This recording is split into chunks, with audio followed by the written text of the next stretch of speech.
Ladies and gentlemen, what's going on? Once again, I'm Nev from Nev's Tech Bits, otherwise known as your friendly neighborhood basement dweller. Don't worry, ma'am, I am from the internet. Today we're checking out Guardians of the Galaxy by Jim Valentino. Now, these are the original comic book Guardians of the Galaxy, not what you see on the movies. And basically, alternate reality for a future much like ours. Basically, it's Earth 616 in the future with a little twerks. A few twerks. There's all kinds of lore that goes back. So that is Captain America's mighty shield. However, these individuals are not yielding to said shield, as goes in the song. That is Wolverine's relative of some sort or other. Most people seem to have connection to someone in the old universe one way or another. Topically, this guy kind of reminds me of Wild Child. This one reminds me of the big dude in X Factor. Guido? Was his name Guido? The art is beautiful and remarkable. And if you kind of sort of somewhat understand the lore of the Marvel Universe, then you'll see characters pop up that make you think, Christ, where did he come from? How did he get there? How did he go from there to there? Hey, are those Adam Warlock's bands? Yeah. Okay, so in this world, it was like a war of the worlds, and Captain and yeah, Silver Surfer ran, and he's all pissed off because of it. Okay, let's take a minute to appreciate the color, the vibrancy, the colors that the artist chose. This artist is talented. He has talent, and this is a comic worth reading. Oh, yeah, I read that issue. I love it when these two throw down in any universe. Yeah. But I thought that that was in another universe altogether, separate from 616, this universe. And oh, yeah, I love it when they bring things together. Anyways, he goes on to tell the story about how he started a really kickin' Christian boy band. And now they have a type of G unit, the Galactus unit. Oh, you gonna go tickle Galactus? Oh, you gonna die. The art in this issue is remarkable, I gotta say. Perfectly on key for 90s. Perfectly on key for 90s cosmic battle action. Excellent portrayal of annihilation of a character. The pages just flow together beautifully. You'll notice that there aren't many breaks. So Flame Princess breaks out her tatas and Galactus has a mental breakdown because actually he legitimately has mental health issues from the devouring mother syndrome.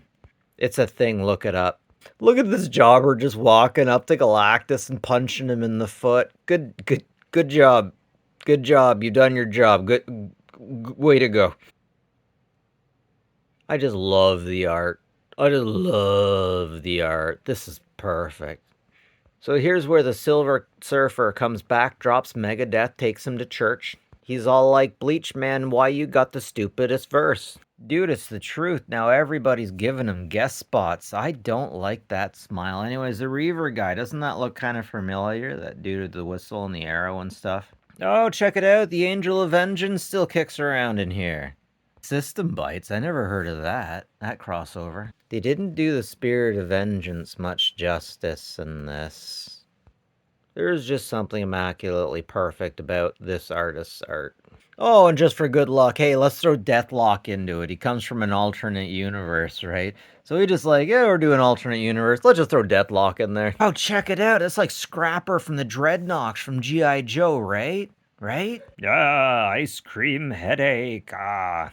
Now, this is the kind of comic that if you reprint it and you use the wrong type of paper, you're going to get a very different experience when it comes to your read through of it. Holy frick, Mephisto's a chick? Yeah, that makes sense. I would have a much harder time turning down a good contract with, or a bad contract with someone who had really nice thingies. I guess we're hanging on to the Galactus thing here. Sweet, and then the Inhumans pop up in a guest appearance, which is exactly how they should show up and in no other way.